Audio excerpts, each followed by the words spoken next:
এতটাই সুস্বাদু যে একটা খেলে মন ভরবে না। রাধে কৃষ্ণ বন্ধুরা, আমি টুলটুল, আর এই টুলটুলের রান্নাঘরে আপনাদের সবাইকে স্বাগত।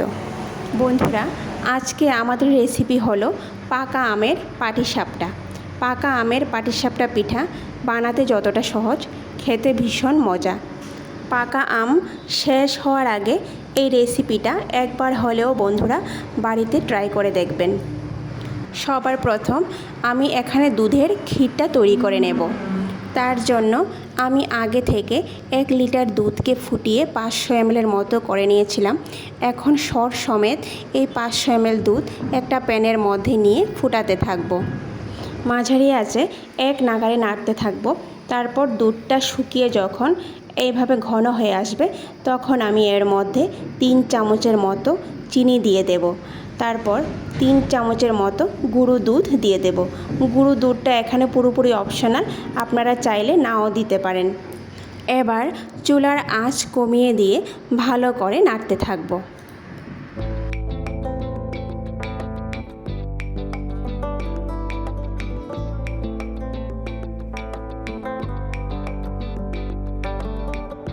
দেখুন বন্ধুরা, আমাদের ক্ষীর কিন্তু তৈরি হয়ে গেছে।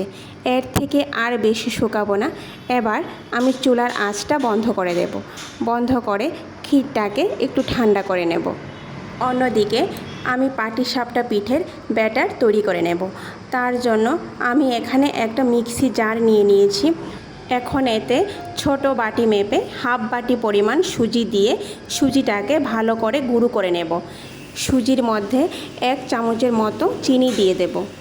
বন্ধুরা, আপনারা কিন্তু যে কোনো কাপ বা বাটি দিয়েও সমস্ত উপকরণ মেপে নিতে পারেন। সুজিটা আমার ভালো করে গুঁড়ো করা হয়ে গেছে। এখন একটা বাটির মধ্যে নিয়ে সাইডে রেখে দেব।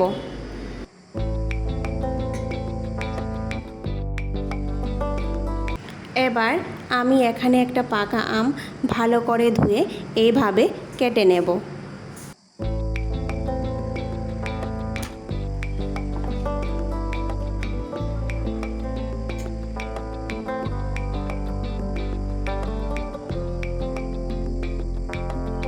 এখন আমটাকে মিক্সি জারের মধ্যে নিয়ে নেব। তারপর এতে হাফ কাপ পরিমাণ দুধ দিয়ে ভালো করে পেস্ট করে নেব। দেখুন বন্ধুরা, পেস্ট হয়ে গেছে। এখন একটা সাইডে রেখে দেব।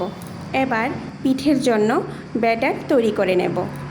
এবার আমি যতটুকু সুজি নিয়েছিলাম তার থেকে একটু বেশি ময়দা নিয়ে নেব। তারপর খুব সামান্য পরিমাণ লবণ দিয়ে দেব। মনে রাখতে হবে, যতটুকু সুজি তার থেকে কিন্তু একটু বেশি ময়দা নিতে হবে। তাহলে কিন্তু পিঠেগুলি আর প্যানের মধ্যে লেগে যাবে না। আমি যেই বাটি মেপে সুজি নিয়েছিলাম সেই বাটি মেপে 1 বাটির মতো জল আমি এখানে দিয়ে ভালো করে মিশিয়ে নেব। এবার আরেক বাটির জল নিয়ে অল্প অল্প করে ব্যাটারের মধ্যে জল দিতে থাকব আর এইভাবে মেশাতে থাকব। ব্যাটার কিন্তু খুব বেশি ঘন হবে না, একটু পাতলা হবে, আবার খুব বেশিও পাতলা হবে না। এবার 3 থেকে 4 মিনিটের মতো এইভাবে ভালো করে মেশাতে থাকব। ভালো করে যখন মেশানো হয়ে যাবে তখন আমের পিউরিটা দিয়ে দেব। আমের পিউরিটা দিয়ে আবারও ভালো করে মিশিয়ে নেব। বন্ধুরা, আমি কিন্তু এখানে কোনো ফুড কালার ব্যবহার করিনি। আপনারা চাইলে এখানে ফুড কালারও ব্যবহার করতে পারেন। ব্যাটার একটু ঘন লাগছে, তাই আবারও একটু জল দিয়ে দেব। জল দিয়ে ভালো করে মিশিয়ে নেব। বন্ধুরা, সর্বমোট আমার এখানে 2 বাটি জল লেগেছে। এবার 30 মিনিটের জন্য ঢেকে রাখব। ফিরে এসেছি 30 মিনিট পর। এবার আবারও একটু ভালো করে মিশিয়ে নেব। দেখুন বন্ধুরা, আপনারা দেখে বুঝতে পারছেন ব্যাটারের ঘনত্বটা না বেশি ঘন না বেশি পাতলা। এবার পিঠেগুলি ভেজে নেব। পিঠেগুলি ভাজার জন্য আমি আগে থেকেই চুলায় একটা প্যান বসিয়ে ভালো করে গরম করে এতে সামান্য পরিমাণ তেল ব্রাশ করে নিয়েছিলাম। এবার একটা বড় চামচের সাহায্যে 1 থেকে 1.5 চামচের মতো ব্যাটার প্যানের মধ্যে দিয়ে দেব। তারপর প্যানটাকে ধরে এইভাবে আস্তে একটু ঘুরিয়ে দেব, যাতে করে ব্যাটার প্যানের মধ্যে একটু ছড়িয়ে যায়।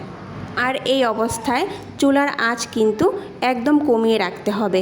পিঠেগুলি ভাজার সময় কিন্তু চুলার আঁচ একদমই বাড়িয়ে দেওয়া যাবে না, একদম কম করে দিতে হবে।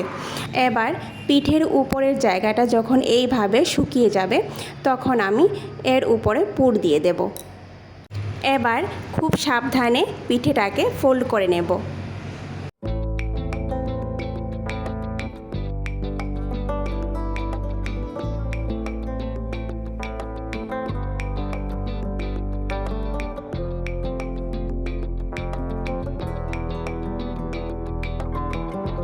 তো বন্ধুরা, তৈরি হয়ে গেল আমাদের আমের পাটিসাপটা পিঠে। আর প্রত্যেকটি পিঠে দেওয়ার আগে কিন্তু প্যানের মধ্যে সামান্য পরিমাণ তেল দিয়ে ব্রাশ করে নেব।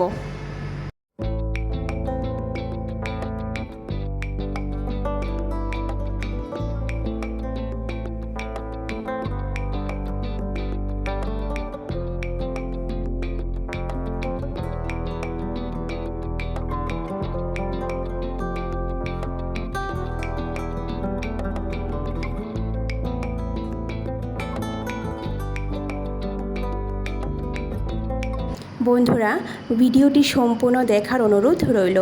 আর ভিডিওটি যদি ভালো লেগে থাকে তাহলে সবার শেষে লাইক, শেয়ার আর সাবস্ক্রাইব করে দেবেন। নমস্কার, আজকে এই পর্যন্তই। কথা হবে আবারও পরের ভিডিওতে।